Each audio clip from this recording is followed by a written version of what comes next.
Good morning. मैं S के दुबे। पिछले कक्षा में हम लोगों ने रॉलेट एक्ट के बारे में चर्चा किया था। रॉलेट एक्ट के परिणाम स्वरूप 6 अप्रैल 1919 ईस्वी को भारतीयों ने हड़ताल का आह्वान किया।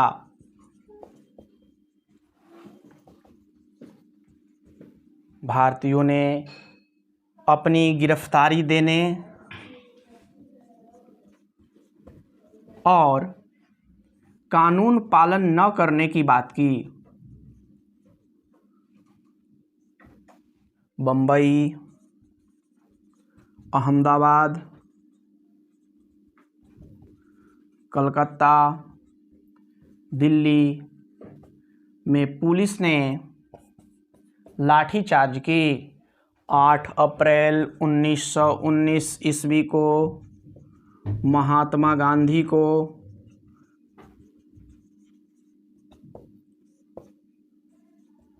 हरियाणा के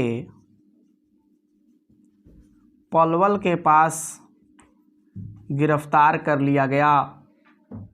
9 अप्रैल 1919 को पंजाब के अमृतसर में बिना किसी कारण के डॉक्टर सतपाल और सैफुद्दीन किचलू को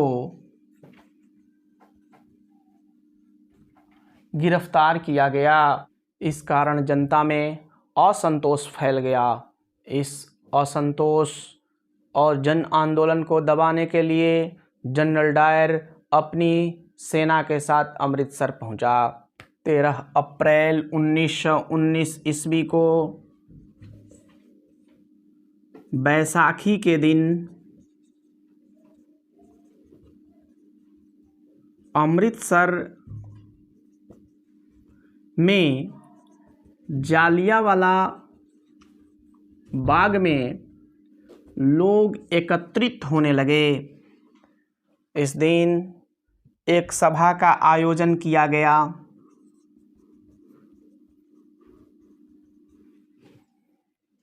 बता दें कि जालियांवाला बाग महाराजा रणजीत सिंह के दरबारी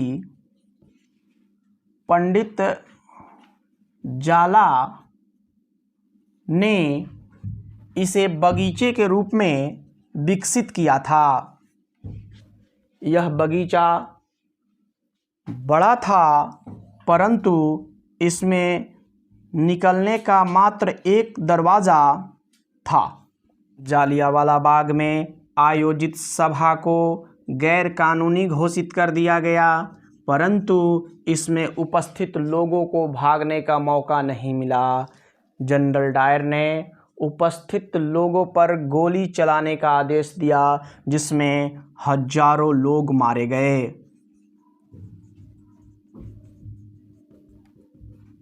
इस घटना के बाद 30 मई 1919 ईस्वी को रविंद्रनाथ टैगोर ने नाइटहुड की उपाधि वापस कर दी।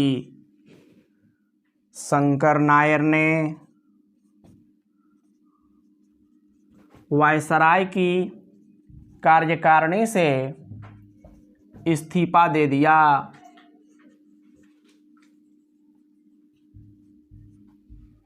कांग्रेस के बार बार आग्रह और व्यापक असंतोष को देखते हुए 1 अक्टूबर 1919 ईस्वी को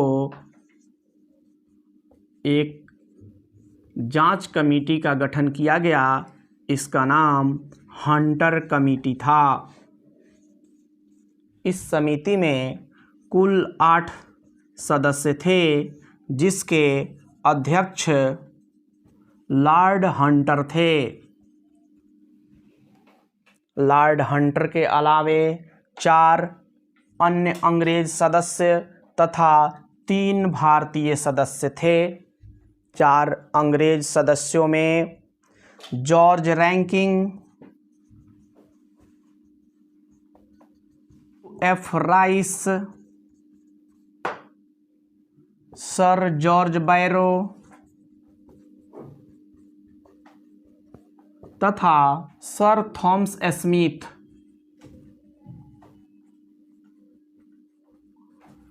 थे, जबकि 3 भारतीय सदस्यों में चिमनलाल सीतलवाड़,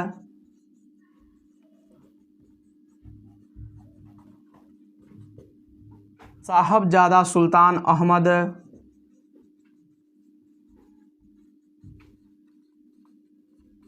तथा जगत नारायण राव थे।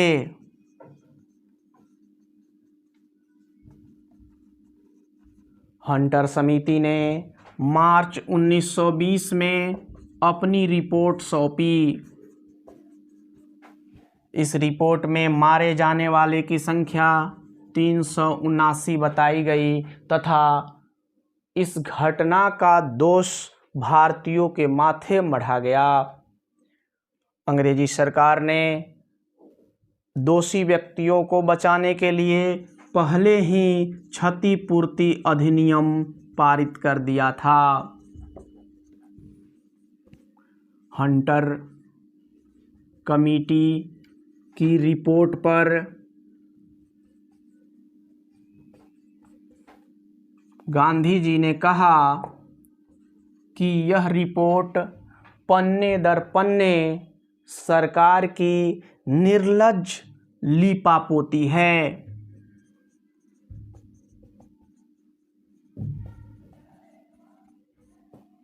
भारतीय राष्ट्रीय कांग्रेस ने इस घटना की जांच के लिए मदन मोहन मालवीय की अध्यक्षता में एक समिति के गठन की बात की।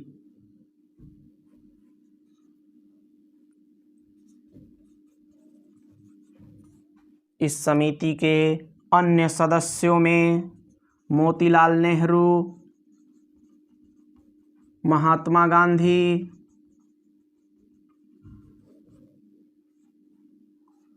अब्बास तैयब जी,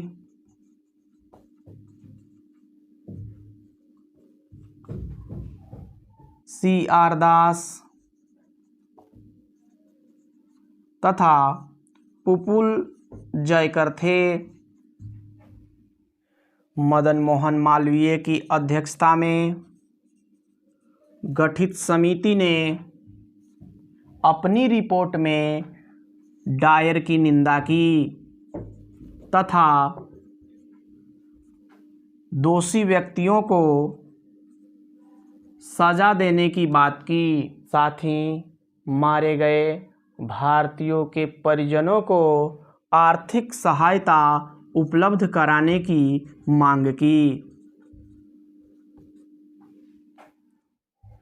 1920 ईस्वी में भारतीय राष्ट्रीय कांग्रेस ने जालियांवाला बाग स्थल पर एक स्मारक बनाने के लिए प्रस्ताव लाया, जिसके लिए 1921 ईस्वी में जालियांवाला बाग राष्ट्रीय स्मारक ट्रस्ट की स्थापना 1921 में की गई। 1923 में इस ट्रस्ट ने स्मारक के लिए भूमि खरीदी। अमेरिकी वास्तुकार बेंजामिन पोल्क ने जालियांवाला बाग स्मारक का डिजाइन तैयार किया, जिसमें स्मारक में चलाई गई बुलेट की गोलियों के चिन्ह दिखाई देते हैं। लोग बचने के लिए जिस कुएं का इस्तेमाल किए उसको भी संग्रहालय के रूप में सुरक्षित किया गया है। 13 अप्रैल 1961 ईस्वी को जवाहरलाल नेहरू और अन्य नेताओं की उपस्थिति में डॉक्टर राजेंद्र प्रसाद ने इस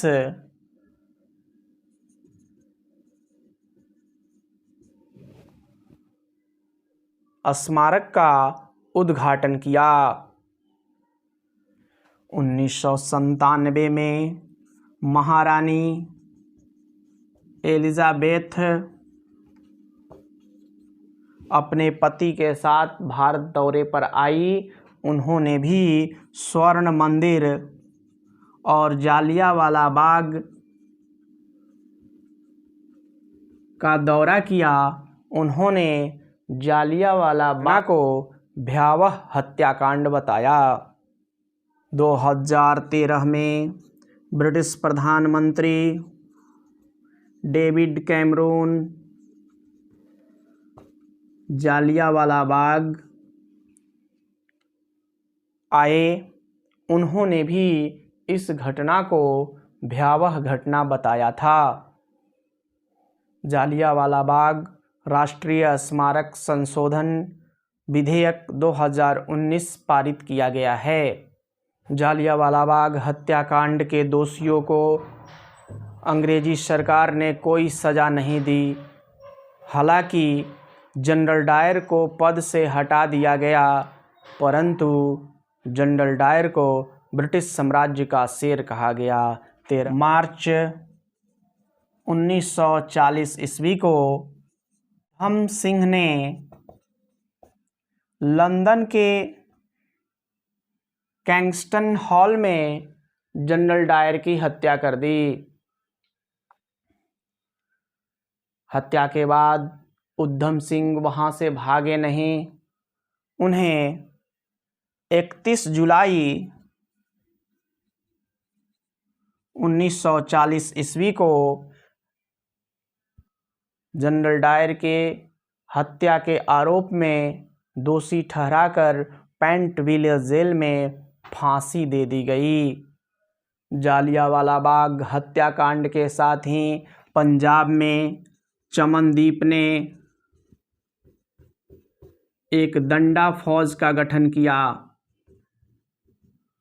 महात्मा गांधी भी इन सभी घटनाओं से दुखी होकर असहयोग आंदोलन करने का निर्णय लिया।